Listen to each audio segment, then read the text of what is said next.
You have to be able to explain what the ROI is on that investment and how that translates to someone's life or business.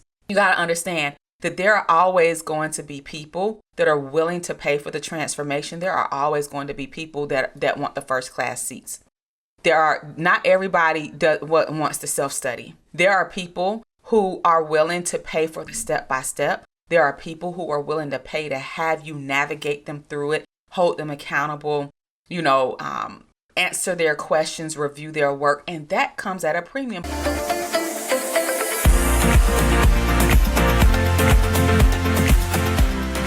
Welcome to the Published and Paid podcast, where we share book, business, leadership, and life lessons in 20 minutes or less to help you build a thought leadership brand and business. My name is Jasmine Womack. I'm a former middle school language arts teacher turned seven-figure entrepreneur, and I am glad that you are here. Let's get started. Welcome back to the Published and Paid podcast. This is Jasmine. Super excited to be back with some fresh episodes, guys. It has been a whirlwind since the summertime, especially if you've been following me on Instagram, just preparing for this final stage of my doctoral program, which I'm super excited about. But that's not why we're here today.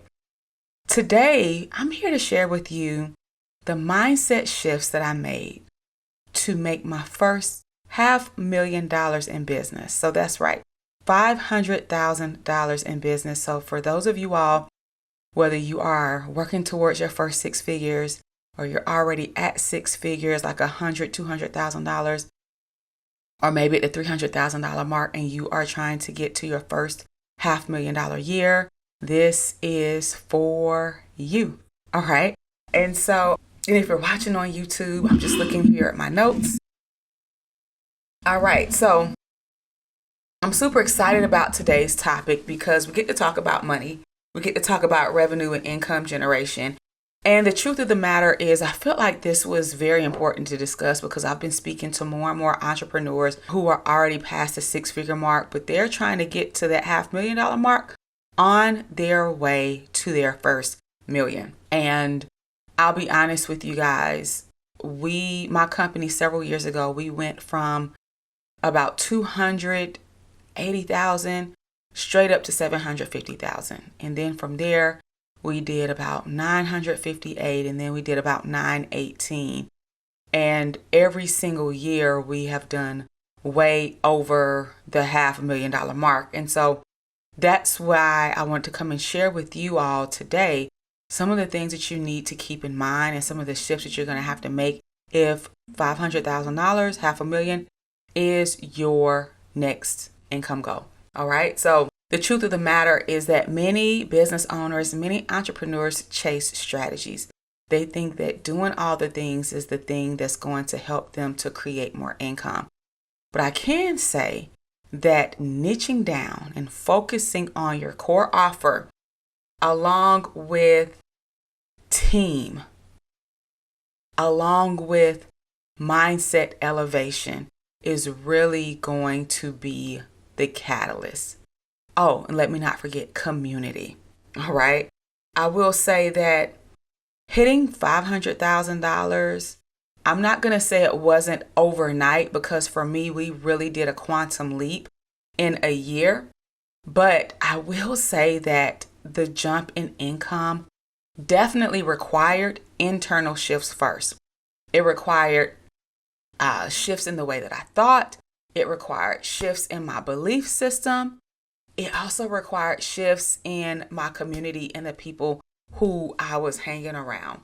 And so I invite you to take some notes. You definitely want to make sure that you save this episode. And as I share with you some of the shifts that I made, I encourage you to reflect on your own mindset and reflect how you're thinking about your income goals, your income generation, especially as it pertains to your elevation, whether it's elevation in your personal life, your professional life, your career, or your business. Mindset shift number one, I had to shift from scarcity thinking to abundance. And what I mean by that is that in the very beginning of my business, I was severely undercharging. If you've heard my story, then you know I took my first book, 20 Pearls of Wisdom, A Woman's Guide to Self-Preservation, and I turned that into a virtual workshop, ran that virtual workshop a second time and charged $10 for it, and then started charging $25 per month for a membership. That's how I got started, and that's one of the things that built my confidence. And then I went from the membership to charging premium, 4 figures, for publishing services. Now, although I no longer provide publishing services, providing publishing services is what really helped me to grow and scale my income. But there came a point in time when even I had to decide to put that down, because if you know, with any agency, you're going to require a pretty large team, right? Depending on the volume that you're bringing in. And so it was right before the pandemic when I transitioned from agency into coaching. And one of the reasons was because I was doing the same thing all the time. And then we started having authors who were coming back to us for multiple books. And my thing was, let me just show you how to do this yourself, so that way you can have the skill set and you can hire a team or develop your own team to create as many books as you want without ever having to depend on someone else to do it.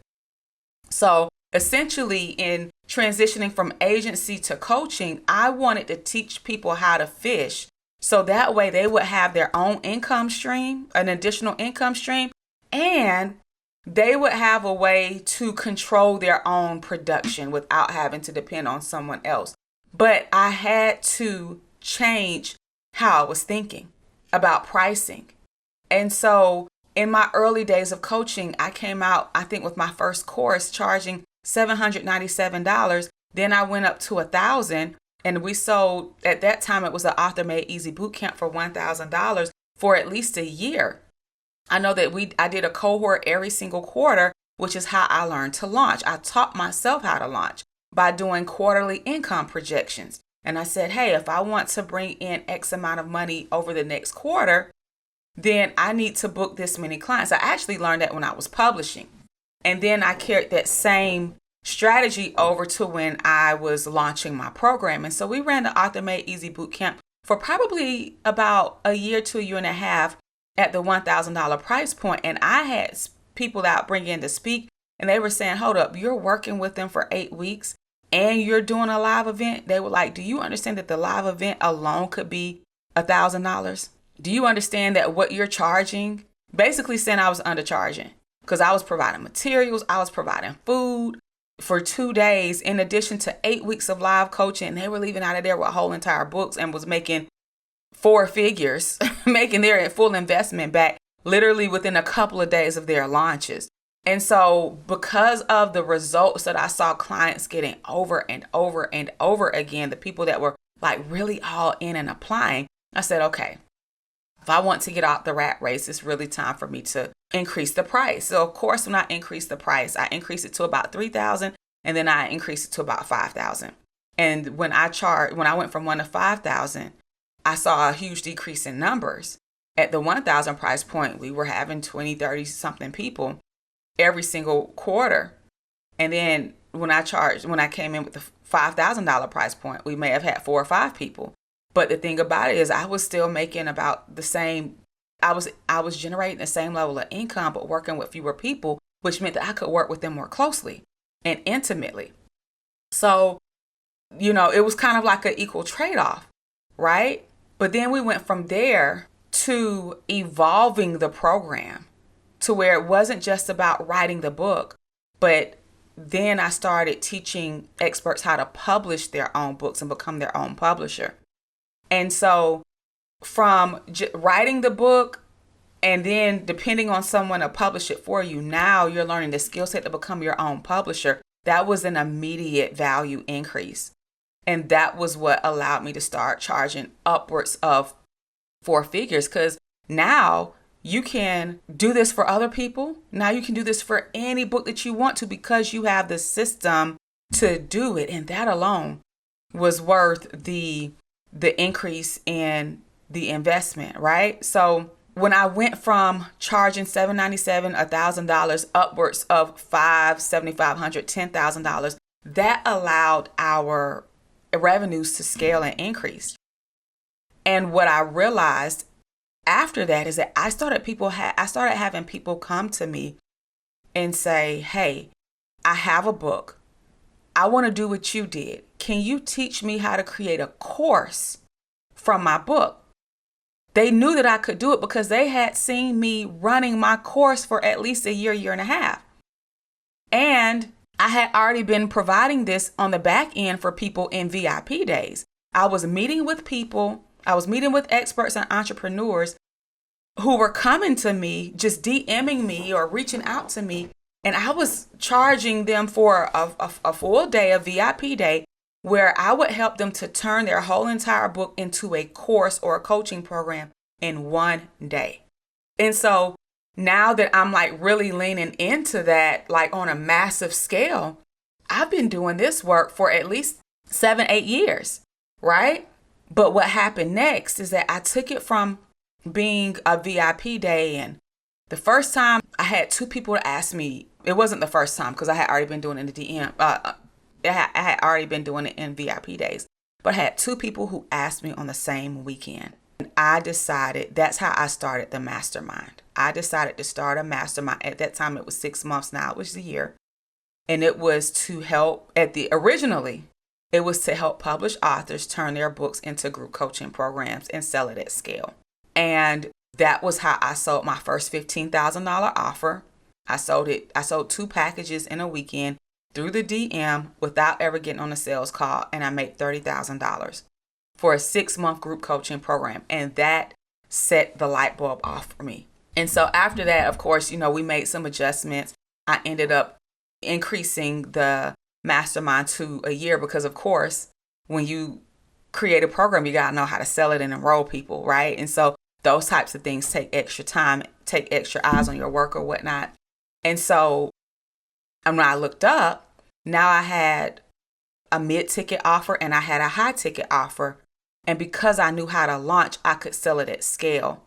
And those were the things that helped me to transition from selling low ticket and making, low 6 figures to selling, high ticket and making mid 6 figures or upward 6 figures, tapping into the 7 figures.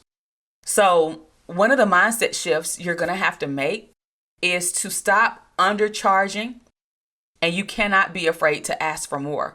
But when you are pricing your products and your services beyond your book at higher prices, the value has to be there.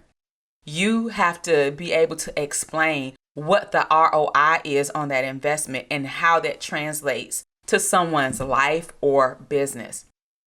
You got to understand that there are always going to be people that are willing to pay for the transformation. There are always going to be people that want the first class seats.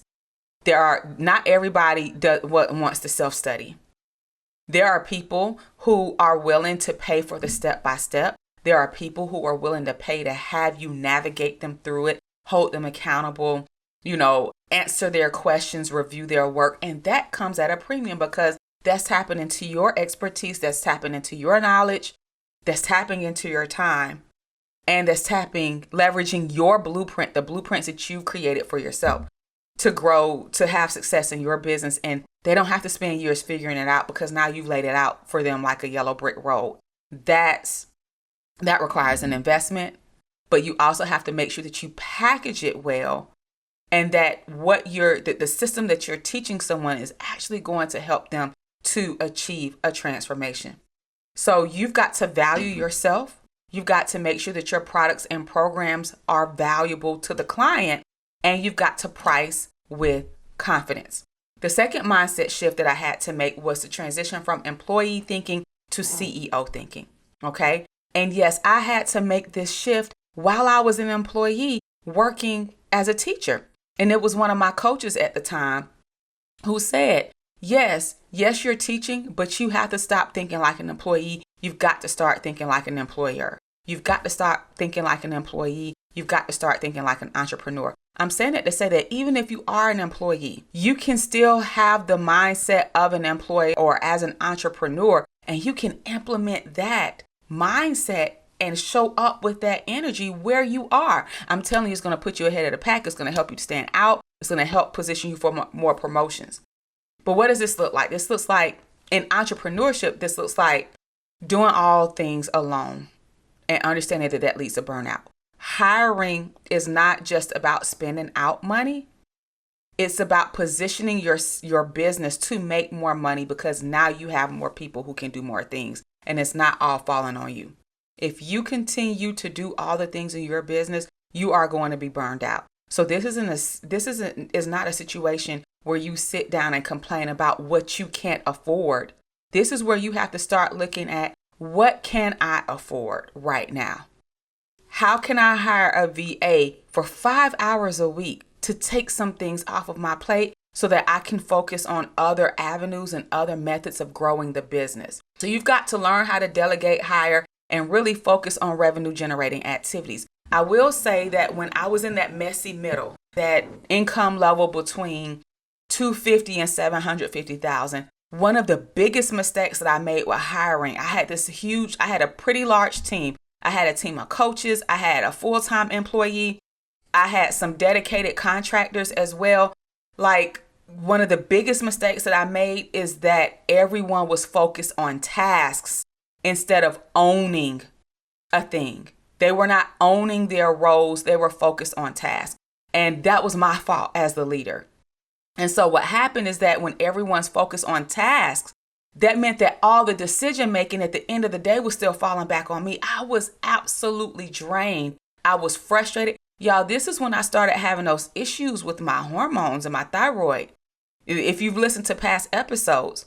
And I didn't realize that it was connected to stress. It was literally, and I work with amazing people, but the way that I had my business structured was stressing me out, and I didn't realize it. I didn't realize it at the time. I did not realize it at the time. I did not. I even had certain people on my team at the time. I had full-time employees, but they were bringing everything to me, and I wasn't requiring them to own the role. And that was a major mistake that I made, because that still positioned me as the bottleneck. They weren't making any decisions without my approval. And that was my fault. That was my fault. And that's something that I don't do. Like people that I hire now, like, this is your thing. This is your responsibility. It's not my responsibility to project manage and keep up with. It's your responsibility to be forward thinking and to stay on top of things. And you bring it to me. You bring the updates to me. I'm not chasing it. Like, if I have to constantly chase for updates and things, then I am not operating in my role and energy as a CEO and making sure that we are visible and have sales coming in and the things that a CEO is supposed to do. Okay. Everyone has their role. And so you've got to start hiring and delegating. And that means you got to trust. You got to trust the people that you hire. You've got to trust the processes that you have in place to hire qualified people. And you've got to delegate. And the way that you delegate and hold your team accountable without micromanaging is using systems, expectations, and deadlines. Systems, expectations, and deadlines. And that's also going to require you to do reviews and give feedback. Even if the feedback stings, you've got to do it from a professional and respectful place. But effective feedback is the only way that people grow. I see so many business owners hiring people, and then they just expect them to get all the things correct and to know exactly what to do, and then get frustrated when they don't. No, it's your responsibility to train them or have training elements in place. And then people are going to make mistakes, like, they're human. But it's your responsibility to communicate where the mistakes are, what the expectations are, the course of action, the course of correction, and the timeline. So that means that you've got to be willing to have some difficult, or what may seem difficult, conversations, but really they're necessary conversations in order to keep the business moving forward. Or else you're going to end up with a team of doers, not thinkers, who are only doing what you tell them to do. And if you don't tell them what to do or how to do it, they don't have direction. They're going to be coming to you for everything. And then when they mess up, you're going to be frustrated.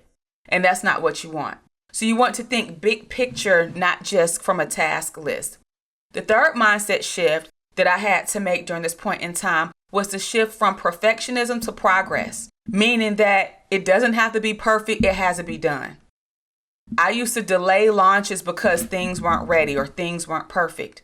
And had I done that in this time, oh gosh. Y'all, when I launched 7-Figure Bestseller Summit back in July, that page was not perfect at all. The marketing agency that I had hired, they had made some major mistakes. The marketing agency that I had hired, they made some major mistakes with the design. They were already a month and a half late on delivering it to me because they made a major mishap with designing it to begin with. And there were some corrections that I needed that I just was not willing to wait on them any longer. So I made the corrections the best that I could, and I ran ads. There were mistakes. That was my first time running ads it wasn't my first time running ads to an event, but it was the first time I had done them myself. I made some mistakes with the messaging, but you know what? We still sold half of our tickets to new audiences. That sales page still converted. Now I had it redesigned after the fact, but sometimes you're going to have to put it out there even if you feel like it's not perfect. And so you got to understand that execution beats waiting for perfect. I don't look at perfect. I look at, is this a minimum viable product? Can we put this out? Let's see if the concept converts, and then let's focus on making it pretty. Let's see if the concept converts first, and then let's focus on perfection afterwards. Because what happens is that you can put all your time, effort, and attention into trying to make something pristine and perfect and make sure everything is together, and then nobody buys. And you've spent all that time, effort, energy, and money for what? Y'all, we just recently wrapped up a launch. I'll probably talk about this on another episode, but we just recently wrapped up a launch and generated about $52,000 in sales off of a super imperfect sales page. Like when I tell you, rough, but it converted. Now that we know that the offer converts, now we can go make it pretty. So you got to understand that done is better than perfect, and consistency compounds. Because look, even if you have an iPhone, like I'm an Apple user, iPhone, they do updates all the time. They fix things on a regular basis all the time. If they were trying to wait for perfect, they would have never came out with the iPhone, which revolutionized the mobile phone industry 2 decades ago. It was 2006, I think 2006 or 2007 when the first iPhone came out. Touch screen phones that swiped didn't exist before the iPhone.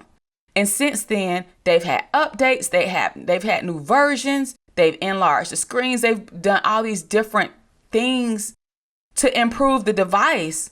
They didn't wait. They had to start somewhere, and it was functional enough to get people to buy. The fourth mindset shift that I made was to shift from playing small to owning the stage. Like, I decided in my mind that I was no longer going to be the best kept secret. So that meant that I was no longer waiting to promote myself, and I had to be willing to take up space.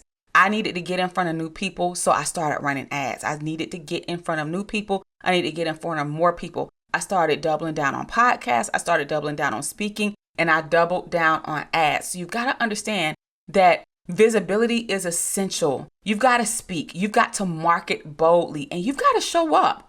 All of this, well, I'm scared of getting on video. Well, then stay at home. Like, I got to be honest with you. Stay at home, keep the sob stories to yourself, because that is not going to work in business. And that is not conducive to growth. You've got to understand that confidence and boldness is what attracts clients. Nobody wants to work with you if you're scared to show up. Nobody wants to work with you if you want to keep being the best kept secret. Not the clients that you want. Hiding is going to slow your growth. And the fifth mindset shift that I had to make was to shift from short-term hustle to long-term strategy. Y'all, I made my first 6 figures hustling online, coming up with content out the side of my neck, posting it, deciding at the last minute when I was going to host another cohort, and then deciding to launch and promote. Listen, when you're constantly chasing the next sale, that leads to stress. So you're going to have to become an effective planner. One of the things that helped me to grow is that I started when I started planning things out and putting those plans on paper, that helped us to double or triple our income in 1 year. When I stopped launching because I felt like it, or being indecisive about our program start dates, and I actually got a calendar and started putting things on a calendar and determining when I was going to do things and how I was going to do it, that led to growth because now there was a plan for me to follow and for other people to follow. And with that plan came growth, and which meant that I had to make sure that I had systems in place and I had to have offers that were scalable. And so when you want to scale, that means you're going to have to get out of the one-on-one unless you're going to scale through price. That also means the programs. I will never forget my first $20,000 investment that I made. My coach, she one of the things she told us, she says, one of the things she asked herself is, will this work for 100 people? And if this won't work for 100 people, what changes do we have to make so that it will work for 100 people? And that's one of the things that I ask my team even today. Will this work for 100 people? Are the systems set up so that if we bring in 100 people at one time, everything will run and flow smoothly? You've got to have offers that create recurring income, and you've got to have systems set up that will allow you to serve many people at one time when you want to scale your business. So you've got to focus on sustainability, not just quick wins, not just what's going to work today, but what's going to work a year from now. What's going to work not just with a few clients, but what's going to work with 50 clients? What's going to work with 100 clients, right? And so these are some of the mindset shifts that I made that really have helped me to grow, and that helped me to, reach 500,000 and and generate that for years and years and years. So let me just recap. Shift number 1 was the shift from scarcity to abundance. Shift number 2 was the shift from employee thinking to CEO thinking. Shift number 3 was the shift from perfectionism to progress. Shift number 4 was the shift from playing small to owning the stage. And shift number 5 was the shift from short-term hustle to long-term strategy. So I want you to identify which shift you need to make right now. Okay? So if you found value in this podcast, please be sure to leave us a review, subscribe, share this with another entrepreneur, and join us for the next Monetize Your Book Challenge. You can go to www.monetizeyourbooknow.com, and you want to make sure that you get your VIP ticket, which is going to allow you to be in the room with me to get your questions answered and your work review and feedback. And so the next challenge actually starts on Monday, October 13th. All right. So we're going to be Monday, October 13th through Friday, October 17th are the dates for the next Monetize Your Book Challenge. Make sure that you secure your VIP ticket, and thank you so much for listening.